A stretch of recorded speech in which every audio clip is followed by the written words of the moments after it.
Welcome back to the Parent Guide Podcast. I am your host, Matt Bulkley. I'm a licensed psychotherapist, and day in and day out, my clinical practice focuses on one primary mission, and that is helping families to navigate the complex and too often heartbreaking landscape of adolescent pornography addiction. Parents, if you are tuning in today because you have recently discovered that your teenage son is struggling with internet pornography, I want you to just stop what you're doing for a moment and take a long, deep, deliberate breath and hold it, release it. And right now, I realize that you're likely riding a massive, overwhelming wave of complex emotions.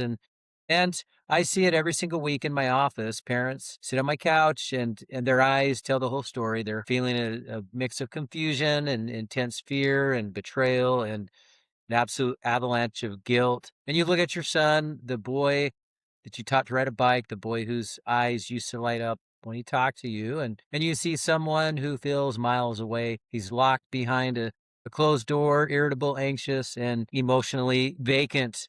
And the question that keeps you up at 2 a.m. as you stare at the ceiling is always the same. Is his brain permanently broken? Will I ever get my boy back? And parents, as someone who spends thousands of hours under the hood of adolescent neurobiology, I want to look you metaphorically in the eye and give you a direct, unconditional answer. Yes, he can heal. His brain is not permanently ruined. What you are dealing with right now it's not even a baseline moral failure, nor is it a sign of a defective character. It is literally a neurobiological challenge. The teenage brain possesses an extraordinary, almost miraculous capacity for structural adaptation known as neuroplasticity, that physical ability of the brain to reorganize, to heal, and to optimize itself. But true recovery it's not a light switch you just flip. It's a physical, chronological process of neurological recalibration. And so on today's episode, we are going to look past behavior and look directly at the science. We'll break down exactly what happens to the dopamine pathways, explore the hidden molecular switches that make this habit so incredibly sticky, and to map out a comprehensive weekly neurochemical recovery and what that actually looks like in real life. So grab a notebook, find a quiet spot. Let's get into this. And just know you're not alone on this road anymore. To understand how an otherwise bright, conscientious teen boy gets completely trapped in this cycle, we have to talk about the primary chemical currency of the human brain, starting with dopamine. And there is a common misconception out there that dopamine is the chemical of pleasure. Well, it's actually not. Dopamine is the neurotransmitter of anticipation, of motivation, and reward exploration. So it's the brain's internal compass that tells us, hey, look at that. Pay attention to that. Do that again, because that helps us to survive. In a balanced, healthy, everyday teenage brain, dopamine is released in precise and measured microdoses. So, for example, when your son studies hard and gets an A on a test, well, that's a small splash of dopamine. Or when he sits down to a great meal with the family, it's a minor release of dopamine. When he maybe scores a goal, or he laughs with friends, or he finishes a grueling workout, a clean, natural wave of dopamine is what he gets. And these natural microdoses reinforce those healthy behaviors. They act as a neurochemical building block, teaching his developing brain how to delay gratification and to work hard for meaningful rewards. But here's where the modern landscape changes everything. Internet pornography is what evolutionary psychologists and neuroscientists call a supernormal stimulus. And you ask, well, what is a supernormal stimulus? It's an artificial stimulus that takes a natural biological drive, in this case, visual sexual novelty, and to an extreme level that never could have existed in the natural world. It offers an infinite variety of novelty, instant accessibility, and high-intensity stimulation with simply the click of a single button. Instead of a healthy splash of dopamine, viewing high-speed internet pornography hits the fragile teen brain like a category 5 neurochemical tidal wave. It floods the reward pathways with concentrations of dopamine that the human brain was simply never evolved to handle. And now the brain is an incredibly elegant, intelligent organ. Its number one priority is balance, what we would refer to as homeostasis. When the brain is repeatedly subjected to these massive artificial floods of dopamine, it realizes it is being dangerously overstimulated. And to protect itself from metabolic burnout, the brain activates an automatic survival mechanism. It does what we call downregulation, or it downregulates. And downregulation is a concept that every parent must understand. It simply means that the brain physically reduces the number of active dopamine receptors on the receiving neurons. So think of it like this. If you walk into a room where rock music is blasting at 120 decibels, well, what do? You put on heavy noise canceling headphones to protect your ears because the volume is painfully loud. Well, down regulation is the brain putting on neurochemical noise canceling headphones. But here's the devastating tragedy for your teen son. Once those metabolic headphones are on, the volume of the rest of the world is turned completely down. The music of everyday life becomes a faint whisper. This induces a severe state of dopamine desensitization. I'll tell you about a client, and we'll call him Ethan. Names changed for confidentiality, but Ethan at age 17, his parents first brought him to treatment. They were completely bewildered. About a year previous, he had been a straight A student, captain of his soccer team, incredibly close with younger siblings, but over about a 9 to 10 month period, he completely transformed. He quit sports. His grades plummeted to C's and D's, and he spent nearly every free hour locked in his bedroom. And his parents did what most well-meaning parents do. They tried to discipline him. They called him out. They called him lazy. They took away his car keys. They accused him of just not caring about his future anymore. They suspected maybe he was on drugs. And when I sat down with Ethan in treatment alone, the truth came out. He had stumbled into high frequency pornography use during a summer injury break. He told me through emotion and tears, well, I don't even enjoy sports anymore. I don't even enjoy hanging out with friends. Everything feels great. Everything feels empty. Everything feels pointless. And so really what we had here was that, in the normal brain biology, healthy dopamine levels would lead to feeling vibrant engagement with life. But with high frequency porn, that overstimulation tidal wave leads to this down regulation effect where the dopamine receptors close, which then leads to this desensitized state where everything feels gray and pointless and numb, which then leads to isolation and irritability. So what I want you to realize that what was actually happening to Ethan is that he wasn't choosing to be a hostile, lazy, rebellious teenager. His brain was physically starved for a baseline level of dopamine that normal everyday activities could no longer provide because his receptors were shut down. He was using pornography, not even for pleasure anymore, but simply to chase a chemical equilibrium, just to feel temporary sense of normalcy. So when you see your son maybe acting defiant or checked out or just completely unmotivated, you remember you're not looking at a bad kid. You're looking at a brain-weary, heavy neurochemical noise canceling headphones on your son. And one of the most frequent and painful conversations I have with parents involves this profound sense of frustration. So a parent will sit in my office and say something like, well, Matt, he promised me on his grandmother's life that he would never look at it again. He looked me in the eye and swore that he was done. But 3 days later, week later, checked the router logs and he was right back in it. Why can't he just use his willpower? Why does he keep lying to me? And to answer that question, we have to move past basic neurotransmitters and actually look down at the molecular level of the cell. We need to talk about very specific transcriptor factor, a highly stable protein known as the ΔFosB, and molecular research spearheaded by a world-renowned neuroscientist, Dr. Eric Nestler at Mount Sinai, identified that this ΔFosB is the absolute master switch of chronic compulsive behaviors. So every time an individual repeatedly exploits the brain's reward pathway, the dopamine systems, through high dopamine supernormal stimuli, this ΔFosB molecule begins to accumulate inside the neurons of the nucleus accumbens, the reward center of the brain. And unlike other proteins that break down and degrade sometimes within hours or days. This ΔFosB is uniquely stable. It builds up layer by layer, week after week, like a microscopic layer of concrete. So just to kind of summarize here, with the repeated high dopamine exploitation leads to the accumulation of this ΔFosB protein, which then creates this structural alteration of the reward circuitry, which then leads to this compulsive craving triggered sense of a state of being almost automatically. So think of this ΔFosB as a molecular blueprint that physically alters the genetic expression of the brain cells. It blocks addiction reinforcing neural pathways into place. It creates structural changes causing the neurons to sprout new dendritic spines, essentially building a hyper efficient, high speed highway dedicated exclusively to that addictive process.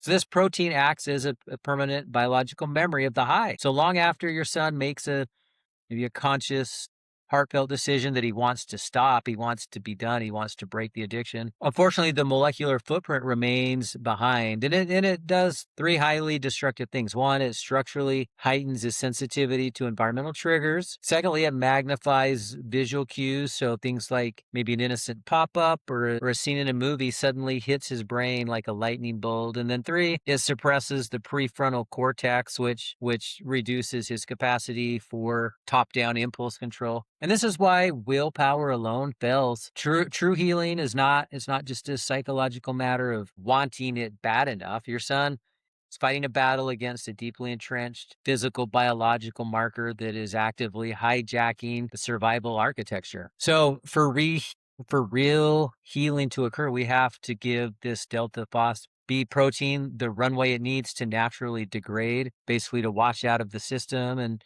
to let those dendritic spines wither away from disuse. And that is an unyielding function of biological time. So in other words, there are no shortcuts to getting to that spot. So another way to describe it would be the growth of trees, bushes, shrubs growing over the pathway in time. So what actually happens when your son makes that that difficult decision, that choice to step away from the screen or from the addiction? What does the road back look like? How long does it take? Well, when the artificial overstimulation ceases, his brain, it doesn't just return to normal by next week. It enters a massive, highly volatile structural and chemical remodeling phase. So in functional magnetic resonance imaging, fMRI studies conducted by some of leading behavioral researchers like Dr. Simone Kuhn, demonstrate that the human brain follows a fairly predictable chronological sequence of recovery. So I want to look at that data and just kind of break this down into like a structured timeline. So you can track what phase your son might be moving through. So let's call the phase one acute withdrawal, and this timeline would be anywhere from about 2 to 4 weeks, and the primary neurological activity would be this substantial drop in artificial dopamine. So which would be, essentially an acute neural pathway starvation. And with that, the typical behavioral manifestations would be things like high irritability, severe mood swings, intense brain fog, serious lack of motivation, deep cravings. This is really a pretty tough phase of recovery to get through. There's no easy way to get through that first 2 to 4 weeks. So moving on to the next predictable phase would be what we call it phase 2, the early rewiring phase, which would be roughly days 30 to about day 90. So 1 to 3 months. And the primary neurological activity during this phase would be natural upregulation of dopamine receptors. So in other words, with the analogy of the headphones, this would be where the noise canceling headphones start coming off, and typical behavioral manifestations in this phase 2, the early rewiring, would include things like some stabilization of mood, some return of focus, awakening interest in real life hobbies again, maybe making improved eye contact, reduction in anxiety. And it can be a promising phase because it can be those early signs, those early indicators of your son returning to his old self. And then finally, the phase 3 we'll call this structural restoration. And this is a kind of a slow moving, longer term phase, which would be anywhere from about 6 months to 2+ years. And this would be where over time there's this slow degradation of the ΔFosB molecule starting to fall off. The prefrontal cortex and white matter tract repair in the brain, and that there's a baseline normalization. And as far as some of the typical behavioral manifestation during this phase 3, which would be some evidence of restored impulse control, logical consequence starts to return, consistent emotional regulation, long-term resilience. So the phase 1 in the 2 to 4 weeks, this volatile valley of withdrawal. Let's, without question, the most precarious window, the entire journey. When your son stops engaging with the supernormal stimulus, his brain experiences really an immediate and acute starvation because the dopamine receptors are still severely downregulated. He's operating at a massive neurochemical deficit. The brain screaming out for its quick fix, and as a result, your home will probably feel like an emotional battleground for a few weeks. He's going to feel flat. He's going to feel empty, profoundly bored, probably have some intense bouts of anxiety, probably some significant brain fog where it's really hard to focus on homework, and what looks like sudden spikes of unprovoked irritability. And really, there's really no easy way to get through that.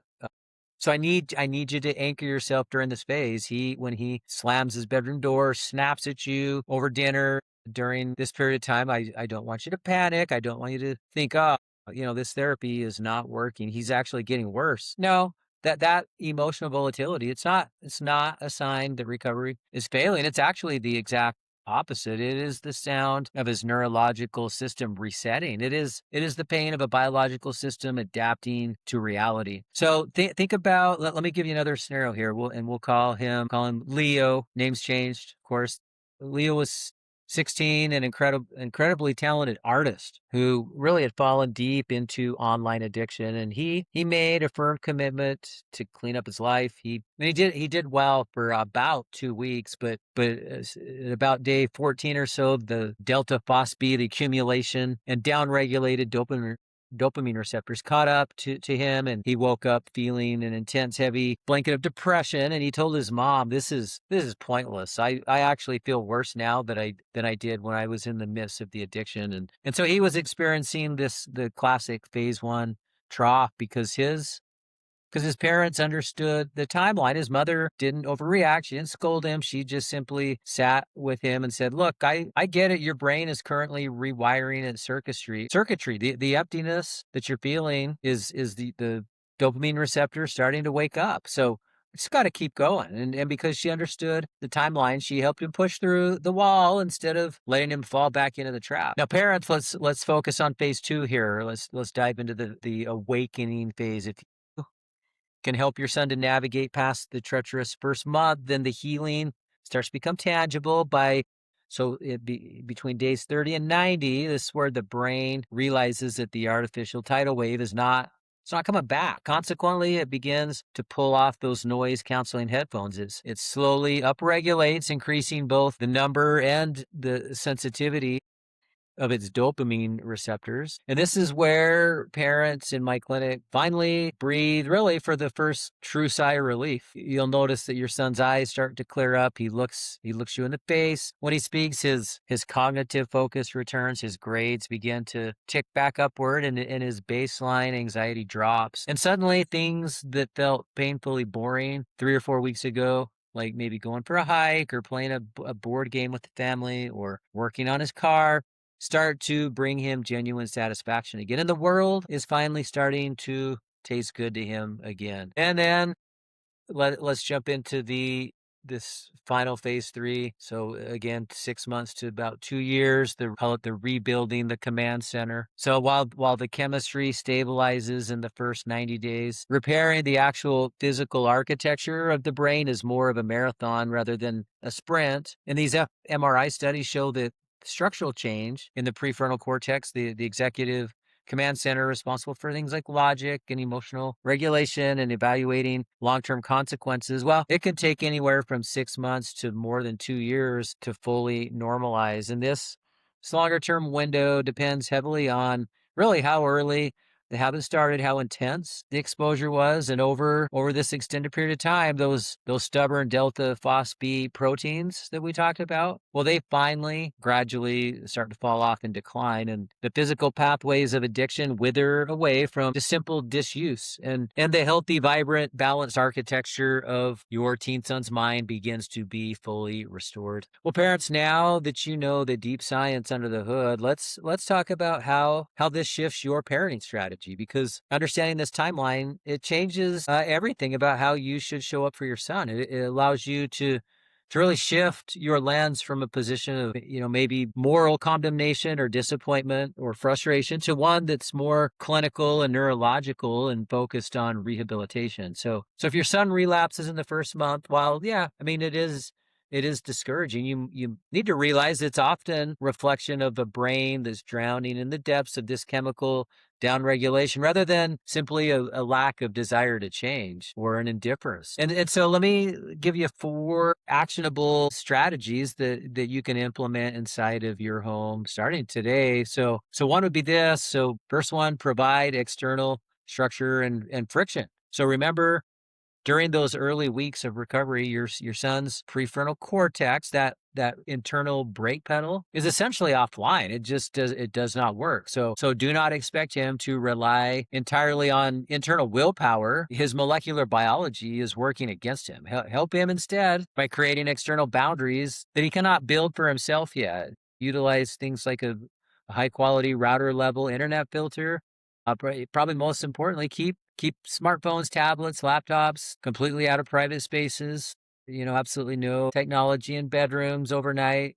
No exceptions. Secondly, would be to encourage natural dopamine microdoses. So his brain is starving for reward. So support and fund activities that provide slow, healthy earned dopamine releases.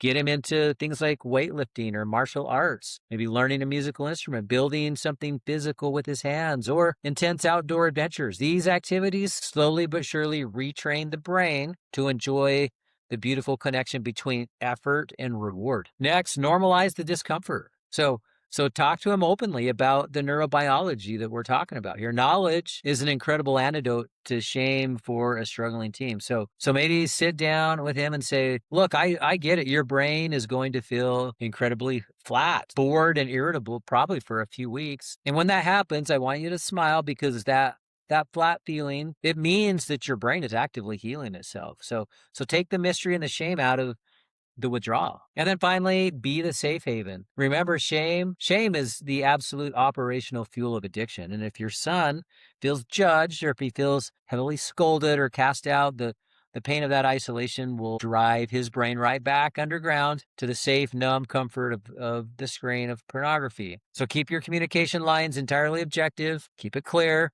keep it rooted in unconditional, unwavering love. Well, parents, I also understand that sometimes these standard boundaries are not enough, and that there are those circumstances or occasions or cases where higher levels of care are needed. And for many families, implementing these 4 steps along with maybe outpatient counseling really is exactly the level of the scaffolding, the level of care that a teen needs to thrive. But we got to be real with each other here. In some cases, the addiction really has become so deeply entrenched that the home environment is no longer sufficient to break the cycle safely. So if you are looking for an evidence-based, highly structured and step-by-step program that you can run from home, I highly recommend checking out our specialized resource, the Recovery Toolbox for Teens. This clinically sophisticated, structured curriculum designed to give both you as the parent and your teen son the exact neurological timeline with daily exercises, behavioral tracking tools, and deep communication scripts. It gives you the precise framework needed to navigate that 90-day reset. And you can get the Recovery Toolbox for Teens in the bookstore at the therapyassociates.net website. Includes the Breaking Free workbook, the 101 tips for quitting porn, and the parent guide. Well, what if you were dealing with something that's much more acute, though? And I'll just share one final clinical scenario about a family who came to treatment utterly broken. They had a son, we'll call him Nathan, who was 15. Nathan's addiction had escalated dramatically, and when his parents tried to implement filters and take his phone at night, he became verbally aggressive. He essentially did whatever it took to keep online. He began stealing old devices, hacking the family router, bypassing all the security protocols to continue to engage in increasingly high risk online behaviors, pornography, and other very risky online behaviors, putting himself and his family in harm's way. And he'd stopped going to school entirely. His emotional regulation was really shattered. He living in really is, I mean, a constant state of fight or flight, and the family home had really just become a pretty toxic environment for him and his parents. And I remember his mom looked at me and said, "Well, we're drowning. We cannot keep him safe at home anymore." And so for families facing acute scenarios like this, where there are serious safety risks, maybe things like severe mental health crises or an absolute refusal to respond to parental authority, intensive, high structured interventions really are needed. I mean, that is the only way to disrupt it. So, and this is exactly why I recommend our Star Guides Wilderness Therapy Program for these circumstances. Star Guides is extraordinary. And it's a clinically sophisticated wilderness-based program designed specifically for adolescent males dealing with severe pornography, digital, and sexual behavioral compulsions. And here's the thing, by removing the teen from this highly charged tech environment and placing them in a natural, rugged, therapeutic wilderness setting, Star Guides is able to completely halt the trauma cycle. And it provides an immediate, absolute disruption to this dopamine overstimulation. And under the care of our specialized wilderness therapists, teens like Nathan are able to stabilize their risks, restore emotional regulation, and do the deeper therapeutic work that is needed to rebuild the authentic family dynamics from the ground up. And he spent about 4 months with us in Star Guides, away from the digital noise, and his brain underwent a profound accelerated reset. And he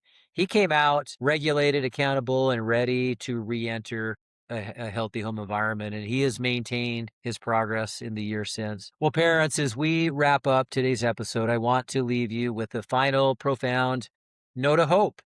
The teenage brain is uniquely vulnerable to developing addictive loops because its reward centers are highly active while its prefrontal brakes are still under construction. But I also need you to remember that the flip side of that exact same coin is that precise malleability. That precise youth means that his brain is also profoundly and beautifully and exquisitely resilient at healing. So with the right biological time, steady and loving boundary structures, and your consistent non-judgmental parental support, his dopamine system will recalibrate. That ΔFosB molecule will wash out with time, and he will return to vibrant, authentic, and emotionally present life with you that he truly deserves. So parents, don't walk the road alone. If you need a roadmap, then look into the Recovery Toolbox for Teens. If you feel like that you can manage this at home with the assistance of a clinician, a therapist, then grab the Recovery Toolbox for Teens. And if your family is in crisis and you need an immediate life-changing therapeutic intervention to restore the safety, then reach out to our team at Star Guides, contact our admissions, and you can find direct links to both of these resources in the show notes below. Parents, thanks for showing up for your son today by educating yourself, and your love, your clarity, your boundaries really are the exact neurological scaffolding that his brain needs to begin to rebuild. So until next time, stay grounded, stay hopeful, keep leading with love, and I'll see you in the next episode of the Parent Guide Podcast.